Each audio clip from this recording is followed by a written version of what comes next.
Welcome to bio Mantra students. तो आज का जो हम लोग का टॉपिक है वो सीड है, एपोमिक्सिस है, पॉलीएम्ब्रॉयनी है। तो ये तीनों टॉपिक्स बहुत इजी हैं बट स्कोरिंग टॉपिक्स हैं क्योंकि इससे एग्जाम में क्वेश्चंस आते भी हैं और ये ज़्यादा टफ भी नहीं है। तो चलो बिना टाइम वेस्ट किए हम लोग इसको स्टार्ट करते हैं। देखो, सीड हम लोग को पढ़ना है। तो seed final product of sexual reproduction, जब सेक्सुअल रिप्रोडक्शन हो जाता है तो उसका फाइनल प्रोडक्ट जो होता है वो सीड होता है। और सीड 3 पार्ट से मिलकर बना रहता है। पहला सीड कोट है, दूसरा कॉटिलेडन और तीसरा एम्ब्रियो एक्सिस। ठीक है, देखो ये सीड का स्ट्रक्चर मैंने यहाँ पे बनाया है, इसको खोल के दिखाया गया है। सीड तो मतलब ऐसे रहता है, ये ऐसे थोड़ा खोल के दिखाया गया है। तो देखो ये जो दोनों पार्ट हैं, ये और ये आपका है कॉटिलेडन, और कॉटिलेडन ही इसमें फूड रिजर्व होता है। देखो थिक होता है, स्वोलन होता है, फूड रिजर्व, इसमें फूड रिजर्व कॉटिलेडन में होता है।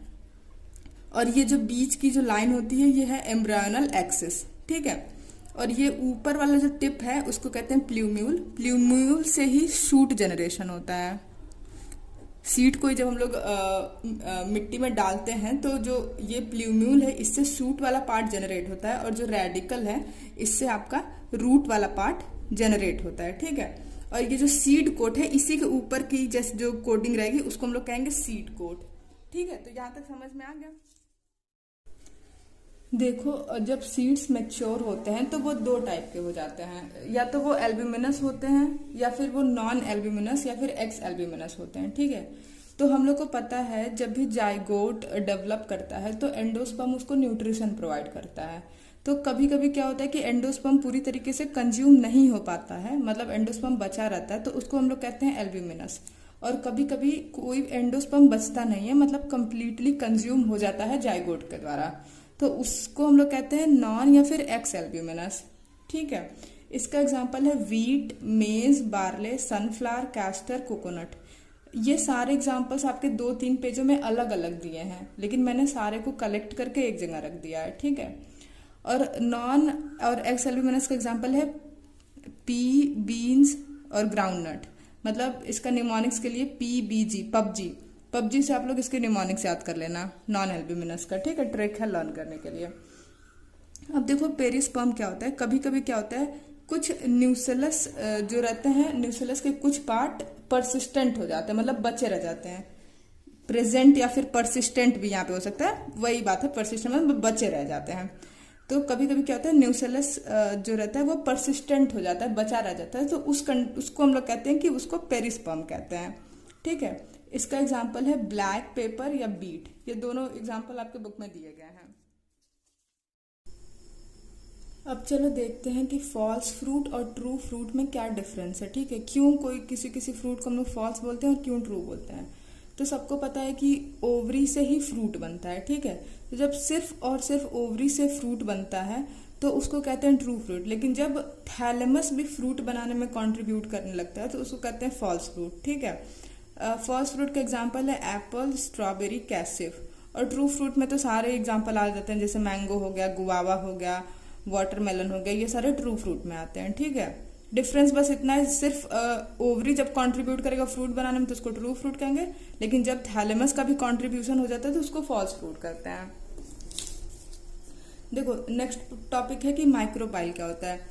तो सीड कोट के ऊपर एक छोटा सा पोर होता है। देखो जैसे सीड यहाँ पे हम बना रहे हैं, सीड सपोज ये कोई सीड है, मान लो चना है, तो इधर यहाँ पे एक छोटा सा पोर होगा, आप लोग देखोगे तो आप लोग को देखने में भी समझ में आएगा। तो यहाँ पे एक छोटा सा पोर होता है, उसको हम लोग कहते हैं माइक्रोपाइल। और ये क्या होता है, इसी पोर के थ्रू इधर से ऑक्सीजन और वाटर चने में जाता है, मतलब सीड में जाता है। तो माइक्रोपाइल जो होता है वो एक स्मॉल पोर होता है that facilitates the entry of oxygen and water. ठीक है, पेरिकार्प क्या होता है, हम सब लोगों को पता है कि ओव्यूल तो सीड बनाता है और ओवरी फ्रूट बनाता है। तो जब ओवरी फ्रूट बनाएगा तो जो ओवरी का वॉल होगा वही फ्रूट का वॉल में कन्वर्ट हो जाएगा, तो उसी वॉल को हम लोग पेरिकार्प कहते हैं। देखो क्या लिखा है, wall of ovary develop into wall of fruit. Ovary से ही फ्रूट बनता है, तो जो ओवरी का वॉल रहेगा वही फ्रूट का वॉल बन जाएगा, तो उसी वॉल को हम लोग क्या कहते हैं, पेरिकार्प। अब यहाँ पे है parthenocarpic fruit. Parthenocarpic fruit, formation of fruit without fertilization, fertilization के बिना ही जो फ्रूट बनता है उसको हम लोग पार्थेनोकार्पिक फ्रूट कहते हैं। इसका एक ये इम्पॉर्टेंट टॉप पॉइंट है कि ये सीडलेस होता है, इसमें कभी भी सीड्स नहीं पाए जाते हैं। इसका एग्जांपल है बनाना, तो जैसे बनाना में कोई भी सीड नहीं पाया जाता है, बनाना एक पार्थेनोकार्पिक फ्रूट है। ठीक है, तो नेक्स्ट वाला टॉपिक है कि सीड की वायबिलिटी, मतलब सीड कितने दिनों तक जिंदा रह सकता है। जैसे सीड को, बीज को हम लोग सब लोग स्टोर करके रख देते हैं, फिर जब मौसम आता है तो वही बीज को मिट्टी में डाल के फिर उससे पेड़ उगाते हैं। ठीक है, तो सबसे पुराना जो बीज था, मतलब कितने वर्ष तक वो डॉर्मेंट रह सकता है, तो सबसे पुराना जो था वो ल्यूपाइन, उसको ल्यूपिनस आर्क्टिकस कहते हैं, उसका साइंटिफिक नेम है, और कॉमन नेम उसका ल्यूपाइन है। ये 10,000 ईयर्स ऑफ डॉर्मेंसी, मतलब 10,000 साल तक ये वायबल हो सकता है। और इसको कहाँ से निकाला गया था? आर्कटिक टुंड्रा से इसको निकाला गया था। ठीक है, और दूसरा वायबल जो 2,000 साल तक डॉर्मेंट रह सकता है उसका नाम है डेट पाम, और डेट पाम का साइंटिफिक नेम है फोएनिक्स डैक्टिलिफेरा। ठीक है, और इसको कहाँ से निकाला गया था? डेट पाम को डेड सी से। तो दोनों ही पानी में, हम लोग पानी में ही मिले थे। अब देखो ये 3-4 जो यहाँ पे एग्जाम्पल दिए गए हैं, ये ऐसे स्पीसीज हैं जिसमें 1000 नंबर ऑफ सीड्स होते हैं। ठीक है, छोटे छोटे ढेर सारे रहते हैं, लेकिन छोटे छोटे रहते हैं, टाइनी सीड्स रहते हैं, लेकिन नंबर उनका बहुत ज्यादा होता है। उसका एग्जांपल है orchid fruit, orobanche and striga ficus. Ficus ये पीपल वाला पेड़ हम लोग कहते हैं, पीपल को ही फिकस उसका साइंटिफिक नेम है। ठीक है, तो orchid fruit, orobanche and striga और फिकस, ये इसमें सीड्स पाए जाते हैं जो कि छोटे छोटे रहते हैं लेकिन बहुत ज्यादा नंबर में पाए जाते हैं। ठीक है, अब देखो एक छोटा सा टॉपिक, ये एपोमिक्सिस, पार्थेनोजेनेसिस और पार्थेनोकार्पी, ये आपका फर्स्ट सेकंड चैप्टर तीनों जगह 3-3 टॉपिक दिया है। बच्चे बहुत कंफ्यूज हो जाते हैं, तो आज कंफ्यूजन क्लियर करते हैं। देखो एपोमिक्सिस में क्या होता है? सीड का फॉर्मेशन होता है बिन फर्टिलाइजेशन के बिना।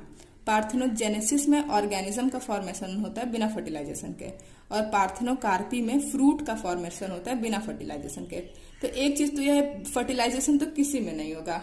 एपोमिक्सिस में सीड बनता है, पार्थेनोजेनेसिस में ऑर्गेनिज्म बनता है, और पार्थेनोकार्पी में फ्रूट बनता है।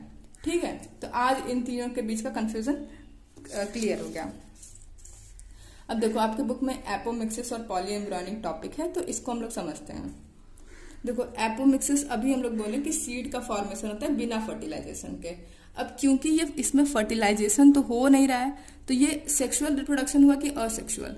ये हुआ आपका असेक्सुअल रिप्रोडक्शन, लेकिन ये मिमिक्री करता है सेक्सुअल रिप्रोडक्शन का। देखो ये नाम से ही पता लग रहा है, एपोमिक्सिस मतलब मिमिक करता है। मिमिक मतलब नकल करता है, किसकी नकल करता है? सेक्सुअल रिप्रोडक्शन की, लेकिन एक्चुअल में ये होता है असेक्सुअल रिप्रोडक्शन। इसका एग्जाम्पल है एस्टेरिएसी एंड ग्रासेस। देखो जब एक एम्ब्रियो पाया जाता है तो वो तो नॉर्मल कंडीशन हो गया, लेकिन जब एक से ज्यादा एम्ब्रियो पाया जाएगा तो उसको हम लोग कहेंगे पॉली एम्ब्रियोनी। ठीक है, पॉली का मतलब होता है एक से ज्यादा नंबर में, और एम्ब्रियोनी का मतलब है एम्ब्रियो। तो एक से ज्यादा, more than one embryo, if more than one embryo is found then that condition is called polyembryony. ठीक है, इसका एग्जाम्पल है साइट्रस और मैंगो प्लांट। देखो हम लोग क्या जानते हैं कि ये सपोज एम्ब्रियो सैक है ये, और यहाँ पे आपका एग सेल था, यहाँ पे जब मेल गैमेट फ्यूज किया तो यहीं पे वो एम्ब्रियो बनाया। ठीक है, लेकिन कभी कभी क्या होता है, जो किनारे किनारे के न्यूक्लियर सेल्स होते हैं वो भी अंदर चले जाते हैं। ठीक है, अंदर चले जाते हैं, अंदर जाके वो एक ढेर सारे एम्ब्रियो का फॉर्मेशन कर लेते हैं। ठीक है, स्ट्रक्चर्स बना लेते हैं, जो जैसे पता चलता है कि ढेर सारे एम्ब्रियो बन गए हैं। मतलब इसमें क्या होता है, जो न्यूक्लियर सेल्स हैं, न्यूक्लियर सेल्स जो है वो प्रोट्रूड कर जाते हैं अंदर, protrude in embryo and form many embryos. ये लाइन आप याद कर लीजिएगा, ये आपके एनसीईआरटी का लाइन है, ठीक है। तो जो किनारे किनारे के नॉर्मल कंडीशन में तो जो एग सेल होता है वही एम्ब्रियो का फॉर्मेशन करता है फर्टिलाइजेशन के बाद, लेकिन कभी कभी क्या होता है जो किनारे के न्यूक्लियर सेल्स रहते हैं वो भी अंदर चले जाते हैं और स्ट्रक्चर्स बनाते हैं, जिससे लगता है कि एम्ब्रियोज ढेर सारे बन गए हैं, ठीक है। तो उस कंडीशन को हम लोग कहते हैं पॉली एम्ब्रियोनी। तो अब तो क्लियर हो गया होगा पॉली एम्ब्रियोनी।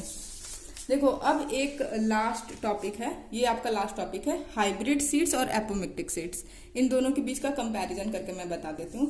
सबसे पहली बात, हाइब्रिड सीड्स जो होता है वो कॉस्टली होता है, ठीक है, ज्यादा पैसा लगता है, तो फार्मर्स को इसको खरीदने में उनको ज्यादा पैसे खर्च करने पड़ते हैं। लेकिन जो एपोमिक्टिक सीड है वो थोड़ा सा चीप होते हैं, चीप प्राइस पे मिल जाता है। दूसरी बात, हाइब्रिड सीड से, सपोज हाइब्रिड सीड से जो प्लांट बना, हाइब्रिड सीड से जो प्लांट बना, तो प्लांट तो अच्छा बन गया, जो ये क्रॉप है ये क्रॉप तो अच्छा बन गया, लेकिन इस क्रॉप में जो सीड्स मिलेंगे, उस सीड, वो वाला जो सीड रहेगा उससे फिर अच्छे क्रॉप नहीं बन पाते हैं, ठीक है।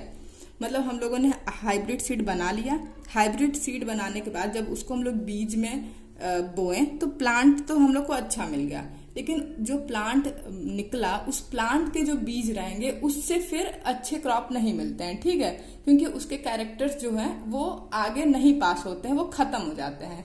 लेकिन एपोमिक्टिक सीड में क्या है, सपोज ये एपोमिक्टिक सीड है, तो इसको जब हम लोग मिट्टी में डालें तो जो प्लांट हुआ, क्रॉप हुआ, ये भी अच्छा, और क्रॉप का जो सीड है, क्रॉप का जो सीड है इससे जो प्लांट आएंगे ये भी अच्छा, ठीक है। तो दोनों जो क्रॉप हम लोग को मिलेंगे वो हम लोग के डिजायरेबल रहेंगे।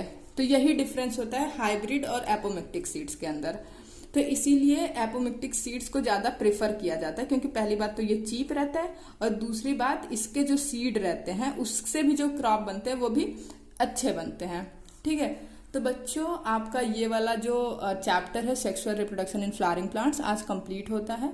अगर आपको कोई भी डाउट हो तो आप लोग नीचे कमेंट सेक्शन में जरूर पूछिए, और प्लीज़ चैनल को लाइक करिए, सब्सक्राइब करिए और शेयर करिए, ठीक है। आगे मैं आपको प्रीवियस ईयर क्वेश्चंस भी करवा दूंगी और आगे नेक्स्ट चैप्टर्स आते रहेंगे। Thank you so much.